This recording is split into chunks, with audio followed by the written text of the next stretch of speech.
Hello, welcome to another speed build video. Today I'm building a 1949 ranch house, very suburban, can accommodate large family, that sort of thing.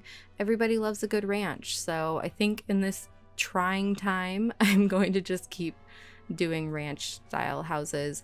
I might do ones that are a bit smaller because this one, for some reason, was a bit intimidating for me.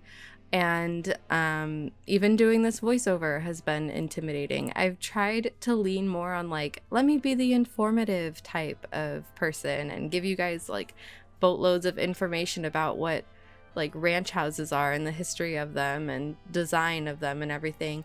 And you know what? I end up sounding really sad and like not myself, and like I'm not having a good time doing this. So this is literally like the fifth time that I've tried to record this voiceover, and I think I'm just trying too hard and I just don't want to anymore. So I'm just going to be whatever. I'm going to talk about whatever in this. I genuinely hope you all are doing okay. It's a very, I can't get into it, honestly. I've been trying so hard to just sort of shut everything out, not really looking up news articles anymore. Every day it's been just sadder and sadder, and for me personally, I need to just avoid it all. I need to shut it all out until we get some good news, and currently we aren't not getting any good news. So I hope you all are okay with everything. If your way of coping is reading everything, please take some time for yourself. Spend some time caring about your own self and not worrying about the rest of the world for a bit. You need to do that so that you don't lose your sanity, I promise. So I've been coping primarily by playing a ridiculous amount of Animal Crossing. I I ordered wine, which is a thing that you can do. I got it from Wink Wine Club. Not sponsored, but like, I'd love to be.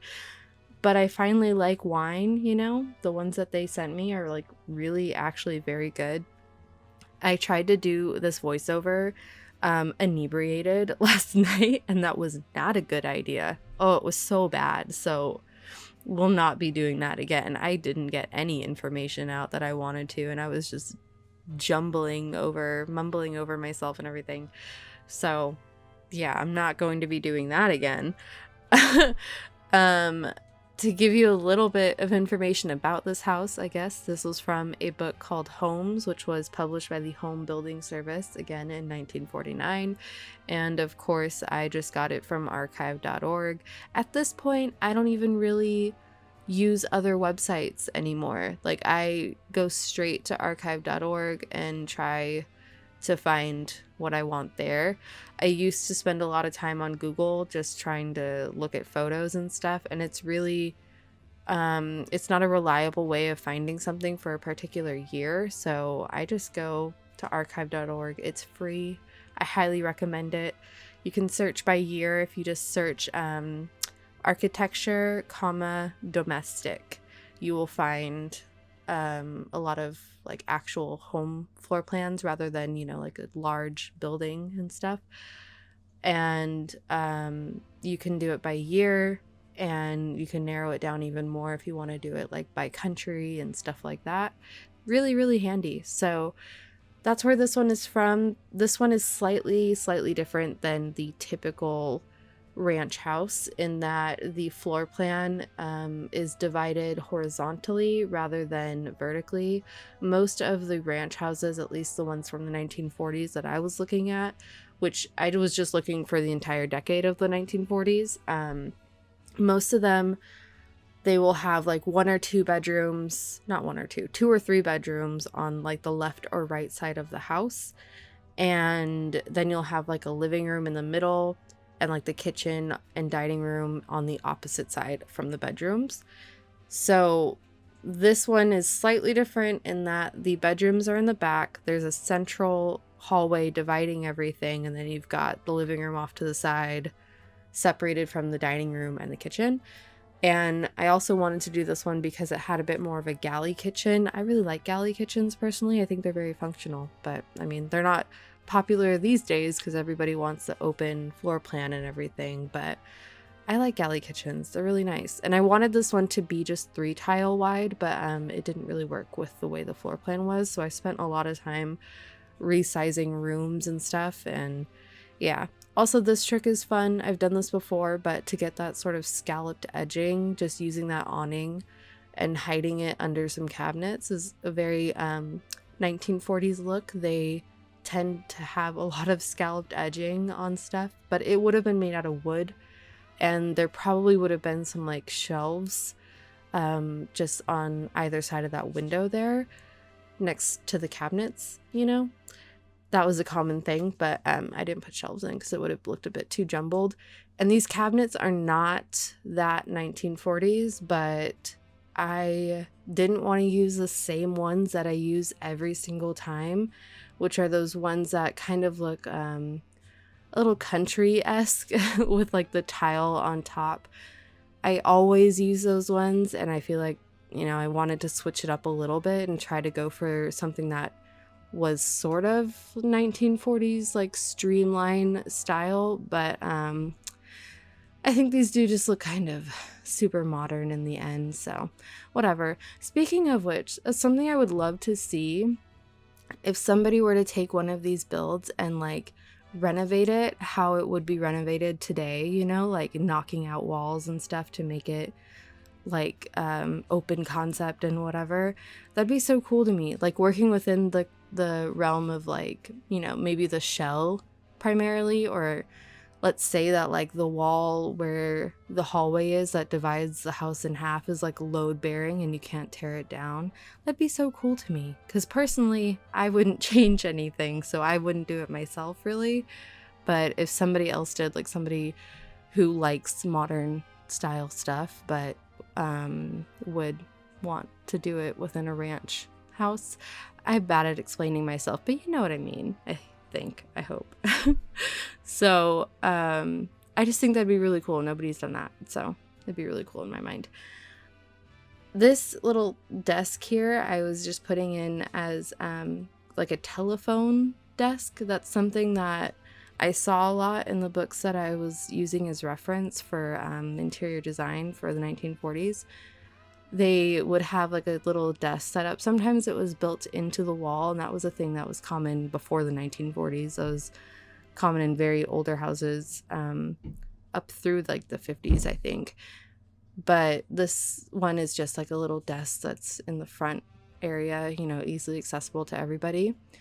And then a big part of the reason why it took me so long to make this house was I was trying to follow this one book's, like, I guess, guide to how you should be color coordinating everything in your house. So from walls to floors to furniture, there was this concept that this is why when you look up photos of 1940s interior design, some of them are so like punchy with the colors. It was this concept of like using 2 primary colors that complement each other. So the most obvious one is like red and green, but red and blue was a popular one as well. And like green and yellow was a popular one. Green and pink also. Any sort of like variation of red, so the whole spectrum of red, you know, pink to purple, and then like whatever the complementary color is. If you know the color wheel, then you know what I'm talking about. I'm not very much like an art person, so I don't know that off the top of my head. Oh, also, I put this bookcase here as like a shadow box. That's something that was very common in furniture at the time. It's like a little decorative thing that they'd have on the wall, just to display some knickknacks and whatnot. And I thought that bookcase worked really well with the lines. So I spent a lot of time trying to make sure that the colors were all very 1940s-esque. So I was trying to follow that, like 2 primary colors and then a third secondary color that had parts of like, or that complemented both of the primary colors. So the example from the book that I was using is like if you had your 2 primary colors as red and blue, you could have a complementary like secondary accent color of purple, or one of them was green and white, and then fuchsia would be your accent color, which is really bright. But that was how they would coordinate everything in rooms to make sure that it all looked like it went together. And I think it was kind of part of like making sure that you looked like you knew what you were doing, making sure that you looked like a good homemaker. If you could, like, because obviously this is primarily done by the wife of the home, the woman in the house. And if you had guests over, it made you look like you knew what you were doing, and you were, you could figure, or you could do it yourself and look nice and everything. Like if your whole house was color coordinated, well, it was more impressive than just, your typical like white walls and like wood floor and everything's a neutral color. Like I feel like that's how things are decorated now. Everyone's so concerned with neutrals. I have been seeing people like renovating their houses because I follow a lot of like vintage people on Instagram, and I follow a lot of house Instagrams and stuff. And it seems like the thing to do now is to just make everything gray. And it's so boring and so plain and shows no personality. I don't know why people are so hell-bent on having a neutral house. And I don't get it. Like I follow someone who is very into vintage, like clothing and style and stuff. And she just bought a house, and she bought like a 1950s Rambler, which is like kind of a Midwest Eastern Coast, I've never said it like that, East Coast version of a ranch. It's a bit smaller, I think. It's a bit like the layout's a bit different than a typical ranch in the West. So we don't really call them Ramblers over here, but in the East Coast and Midwest, you see them called Ramblers a bit more often. Technically, they're called this. They're the same type of house according to literature. I don't know, according to experts, whatever. But she bought like a 1950s Rambler, and there's some beautiful like original things in there. Like it was only ever owned by one person, one family, whatever. And she's ripping out everything and she's painting everything gray. And I just don't understand it. I'm like, you like vintage style, and yet you're ripping everything out of this house that, can't be replicated really, and making it all gray and really boring. I don't get it. So, nah. This is sort of my way, I guess, of preserving a bit of that style, because it seems to be, even for people who are into it, seems to be fading very quickly. So, this house, okay, this bathroom, I really liked. The bathrooms for both the bathrooms in this house were different than the typical one. Like it's not the typical 3-piece bath where you've just got the tub, shower, the sink, and then a toilet. Each one is a little bit, different. Like this one has a separate standing shower, and it's got that vanity that is in the middle. So that was only 2 spaces, and I was kind of unsure of how I was supposed to put a sink in there. But I think this way worked, like taking that whole vanity piece and just making it in the middle with the 2 little side cabinets. I think it worked pretty well, and I am pretty sure it's functional. I did play test this one. And then this is a kid's bedroom, pretty like generic, I guess. That bed doesn't work right there next to the vanity, but it's okay. You've got a working bed on the other side. I think if you were to actually play with this house, an easy workaround would just be to move where the beds are. And like I wanted to hide the headboards into the wall just because I don't care for them. And in a lot of the interior design photos I saw of the 1940s, they didn't have headboards on a lot of the beds. At least for the kids' rooms, typically they didn't have headboards. I don't know why, but so I wanted to hide those. And then also with me trying to follow the color scheme thing, there's less clutter than there typically would have been, because clutter in this game is very much like colorful, and I didn't want to throw off like what I was trying to accomplish by having a bunch of clutter everywhere. Also, one of the things I read said that clutter was out of fashion at this time. It wasn't cool to have clutter all throughout your whole house, so put your crap away. I think that's kind of why shadow boxes became a popular thing, like I talked about earlier, because it was like a tidy way of displaying, you know, photos and knickknacks and stuff like that, instead of just having them like all displayed on a table or something, or shelves all over your wall. It's like one designated spot where you would have a whole display. When I was a kid, we had we called it a bar. It wasn't really like a traditional bar though. It's just kind of a big piece of furniture that had a central locking compartment, and then it had like that opened into like a I guess you would put, I guess it was like a bar. Yeah.